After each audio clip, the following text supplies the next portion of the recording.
एक बार भगवान शंकर तथा पार्वती जी नारद जी के साथ भ्रमण को निकले।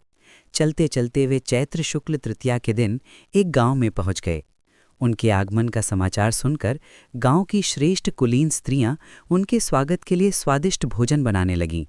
भोजन बनाते बनाते उन्हें काफी विलंब हो गया, किंतु साधारण कुल की स्त्रियां श्रेष्ठ कुल की स्त्रियों से पहले ही थालियों में हल्दी तथा अक्षत लेकर पूजन हेतु पहुंच गईं।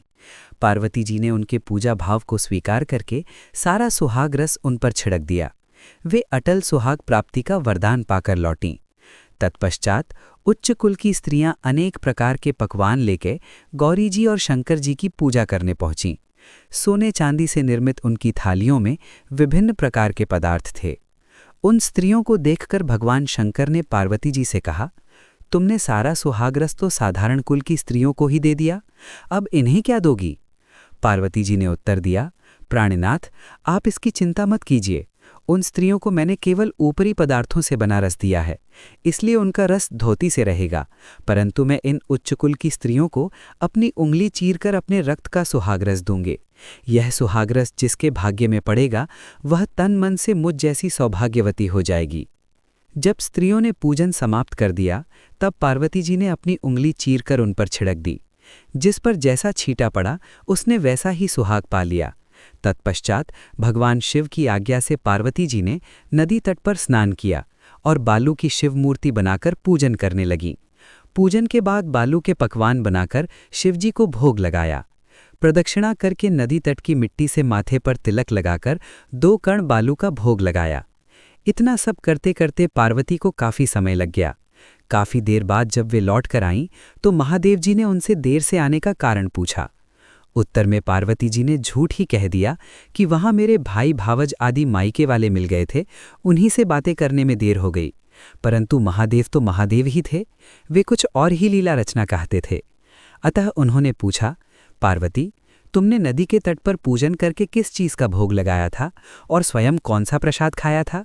स्वामी, पार्वती जी ने पुनः झूठ बोल दिया, मेरी भावज ने मुझे दूध भात खिलाया, उसे खाकर मैं सीधी यहाँ चली आ रही हूँ। यह सुनकर शिवजी भी दूध भात खाने की लालच में नदी के तट की ओर चल दिए। पार्वती दुविधा में पड़ गईं।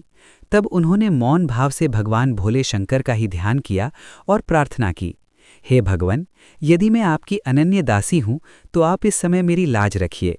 यह प्रार्थना करती हुई पार्वती जी भगवान शिव के पीछे पीछे चलती रहीं। उन्हें दूर नदी के तट पर माया का महल दिखाई दिया। उस महल के भीतर पहुंचकर वे देखती हैं कि वहां शिवजी के साले तथा सलहज आदि सपरिवार उपस्थित हैं। उन्होंने गौरी तथा शंकर का भावभीना स्वागत किया। वे 2 दिनों तक वहां रहे। तीसरे दिन पार्वती जी ने शिव से चलने के लिए कहा, पर शिवजी तैयार न हुए। वे अभी और रुकना चाहते थे। तब पार्वती जी रूठकर अकेली ही चल दी। ऐसी हालत में भगवान शिवजी को पार्वती के साथ चलना पड़ा। नारद जी भी साथ साथ चल दिए। चलते चलते वे बहुत दूर निकल आए। उस समय भगवान सूर्य अपने धाम पश्चिम को पधार रहे थे। अचानक भगवान शंकर पार्वती जी से बोले, मैं तुम्हारे मायके में अपनी माला भूल आया हूँ। ठीक है, मैं ले आती हूँ, पार्वती जी ने कहा और जाने को तत्पर हो गईं। परंतु भगवान ने उन्हें जाने की आज्ञा न दी और इस कार्य के लिए ब्रह्मपुत्र नारद जी को भेज दिया। परंतु वहां पहुंचने पर नारद जी को कोई महल नजर न आया। वहां तो दूर तक जंगल ही जंगल था जिसमें हिंसक पशु विचर रहे थे।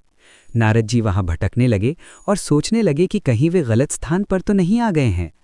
मगर सहसा ही बिजली चमकी और नारद जी को शिवजी की माला एक पेड़ पर टंगी हुई दिखाई दी। नारद जी ने माला उतार ली और शिवजी के पास पहुंचकर वहां का हाल बताया। शिवजी ने हंसकर कहा, नारद, यह सब पार्वती की ही लीला है। इस पर पार्वती बोली, मैं किस योग्य हूँ? तब नारद जी ने सिर झुकाकर कहा, माता, आप पतिव्रताओं में सर्वश्रेष्ठ हैं। आप सौभाग्यवती समाज में आदि शक्ति हैं। यह सब आपके पतिव्रत का ही प्रभाव है। संसार की स्त्रियां आपके नाम स्मरण मात्र से ही अटल सौभाग्य प्राप्त कर सकती हैं और समस्त सिद्धियों को बना तथा मिटा सकती हैं। तब आपके लिए ये कर्म कौन सी बड़ी बात है? महामाएँ, गोपनीय पूजन अधिक शक्तिशाली तथा सार्थक होता है। आपकी भावना तथा चमत्कार पूर्ण शक्ति को देखकर मुझे बहुत प्रसन्नता हुई है। मैं आशीर्वाद रूप में कहता हूँ कि जो स्त्रियां इसी तरह गुप्त रूप से पति का पूजन करके मंगल कामना करेंगी, उन्हें महादेव जी की कृपा से दीर्घायु वाले पति का संसर्ग मिलेगा।